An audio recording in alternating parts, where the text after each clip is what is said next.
Hello everyone, welcome back to my channel. இன்னைக்கு நம்ம சேனல்ல கறி தோசை ரெசிபி பார்க்க போறோம்.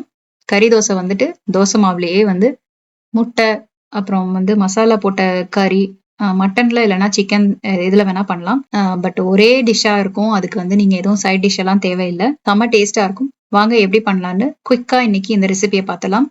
இன்னைக்கு இந்த ரெசிபிக்கு வந்து நான் சிக்கன் யூஸ் பண்ணிக்கிறேன். நீங்க மட்டன்லயும் பண்ணலாம், சிக்கன்லயும் பண்ணலாம். கொத்துக்கறியாவும் வாங்கிக்கலாம், இல்லைன்னா மட்டனையோ சிக்கனையோ வாங்கி சின்ன சின்னதா குட்டி பீசஸா கட் பண்ணியும் நீங்க யூஸ் பண்ணிக்கலாம். ஃபர்ஸ்ட் இந்த கறி எப்படி பண்ணலாம் அப்படின்னு பார்த்தலாம். கொத்துக்கறியை ஃபர்ஸ்ட் நான் வந்து ஒரு பேனை வச்சு அதுல சோம்பு, கருவேப்பிலை தாளிச்சுக்கிட்டு பொடியா நறுக்கின வெங்காயம் சேர்த்து நல்லா வதக்கிட்டேன். அதுக்கப்புறம் இஞ்சி பூண்டு பேஸ்ட் ஒரு 2 டீஸ்பூன் அளவுக்கு நான் சேர்த்துக்கிறேன். இப்போ இந்த இஞ்சி பூண்டு பேஸ்ட் வந்துட்டு பச்சை வாசனை போற அளவுக்கு நல்லா வந்து இதை நம்ம வதக்கி விட்டுக்கலாம். நான் இன்னைக்கு 1/2 கிலோ சிக்கன் யூஸ் பண்ணியிருக்கேன். அதனால அதுக்கு 2 பெரிய வெங்காயமும் 2 பெரிய தக்காளியும் சேர்த்துக்கிறேன். தக்காளியை நல்லா சின்ன சின்னதா கட் பண்ணி சேர்த்துட்டு இப்போ நம்ம இதையும் நல்லா வதக்கி விட்டுறலாம். அடுத்தது நாம மசாலா எல்லாம் சேர்க்கணும். நான் வந்து ஒரு ரெடிமேட் மசாலா அரைச்சு வைக்கிறதுக்கு வந்துட்டு வச்சிருக்கேன் எப்பவுமே. அந்த மசாலாவோட ரெசிபியையும் நான் உங்களுக்கு நம்ம சேனல்லே செட்டிநாடு மசாலா ரெசிபி அப்படின்னு தனியாவே அப்லோட் பண்ணியிருக்கேன். அதை செக் பண்ணி பாருங்க. இன்கேஸ் உங்களுக்கு இந்த மசாலாலாம் வறுத்து அரைக்க வேண்டாம் அப்படின்னு நினைச்சீங்கன்னா மிளகாய்த்தூள், மல்லித்தூள், சீரகத்தூள், சோம்பு கொஞ்சம், மிளகு, அந்த மாதிரி எல்லா மசாலாவையுமே வந்து ஒரு அரை டீஸ்பூனா வந்துட்டு நீங்க அதுல சேர்த்துக்கலாம். ஸோ நான் இன்னைக்கு இந்த அரைச்ச மசாலாவை சேர்த்து இதை பண்றேன்.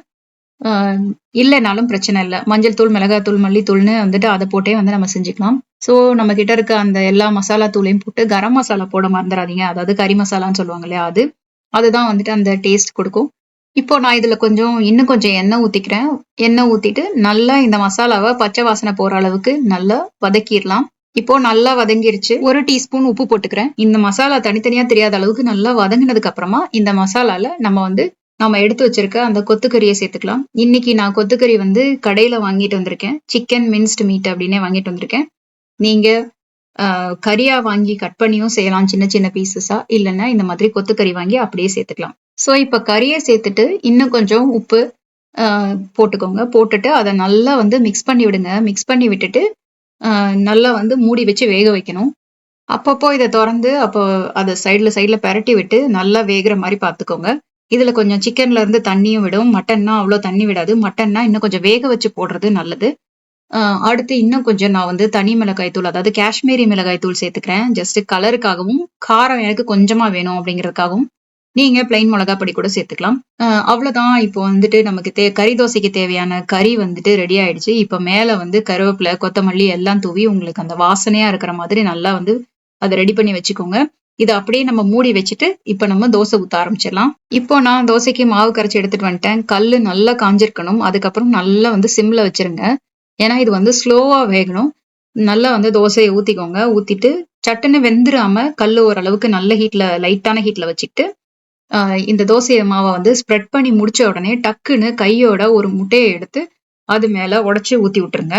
இப்போ நான் முட்டையை வந்து நல்லா ஸ்ப்ரெட் பண்ணிக்கிறேன் ஸ்பூனை வச்சு. லைட்டா நீங்க முட்டையை அடிச்சுட்டு சேர்த்தீங்கன்னா இன்னும் கொஞ்சம் ஈஸியா இருக்கும்.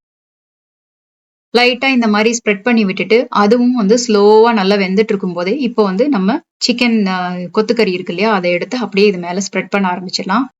அவ்வளவுதான். நல்லா கம்ப்ளீட்டா வந்து நம்ம நிறைய எவ்வளவு கறி சேர்க்கணுமோ அவ்வளவு சேர்த்து நல்லா ஸ்ப்ரெட் பண்ணி விட்டுக்கிட்டோம். இப்போ லேசா வந்து தோசை ஒரு சைடு வெந்துடுச்சு. இதை நல்லா வந்து ஸ்லோ குக் பண்ணிட்டு இருக்கேன் நான். அதனால வந்து டைம் எடுத்து பண்ணுங்க. அப்பதான் வந்துட்டு கருகிராம வரும். இப்போ தோசையை திருப்பி போட்டு இன்னொரு பக்கமும் வேக வச்சுக்கலாம்.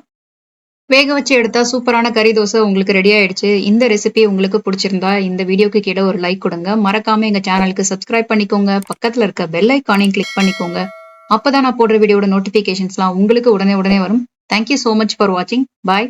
Take care.